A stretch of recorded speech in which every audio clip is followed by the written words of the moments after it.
अस्सलाम वालेकुम, आप देख रहे हैं फ़ख्र न्यूज़ और मैं हूं सादिया बतूल। सबसे पहले शामिल करेंगे आज की अहम खबरें। चित्राल से तालीमी रिपोर्ट पेश करें ब्यूरो चीफ लाहौर तारिक नूर इलाही तबूकी अलखिदमत फाउंडेशन स्कूल कतीबा कैंपस चित्राल में मॉडल यूनाइटेड नेशन सेशन का कामयाब इनेकाद। अलखिदमत फाउंडेशन स्कूल कतीबा कैंपस चित्राल के तलबा ने एक model United Nations MUN session मुनाकिद किया, जिसमें जारी ईरान अमरीका इसराइल तनाज़े के तनाजुर में तलबा और तालिबात ने मुख्तलिफ ममालिक की नुमाइंदगी करते हुए हर मुल्क के ऑफिशियल मौक़िफ़ के मुताबिक गुफ्तगू की।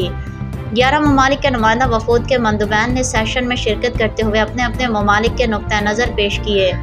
ये एक तामीरी बहस व मुबाहसा था, जिसमें सिफारती मुकालमे के इख्तिताम पर एक करारदाद भी मंजूर की गई। इस सेशन का मकसद तलबा के बैनुल अक़वामी ताल्लुकात, सिफारतकारी के आदाब, आलमी तनाज़ात के हल के तरीक़ों और अमन व सलामती के फ़रोग़ में अक़वाम मुत्तहिदा के किरदार के बारे में समझ-बूझ बढ़ाना था।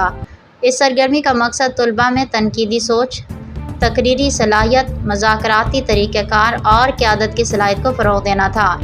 अलखिदमत फाउंडेशन पाकिस्तान के senior manager education programme Naseer Ahmad Chitral lower के सदर और हायर सेकेंडरी स्कूल चित्राल के प्रिंसिपल आगा खान ने सेशन में शिरकत की। उन्होंने तलबा की तैयारी और एतमाद को सराहा और उन्हें बाखबर, ज़िम्मेदार और फ़ाल आलमी शहरी बनने की तरगीब दी। इस इवेंट ने एक कीमती सीखने का तजुर्बा फराहम किया और स्कूल के इस अज़्म को उजागर किया। वो जदीद और अमली तालीमी सरगर्मियों के ज़रिए मुस्तक़बिल के कायदीन की तरबियत कर रहा है। फिल वक्त के लिए न्यूज़ स्टूडियो से इतना ही। मज़ीद खबरों और अपडेट्स के लिए देखते रहिए फ़ख्र न्यूज़।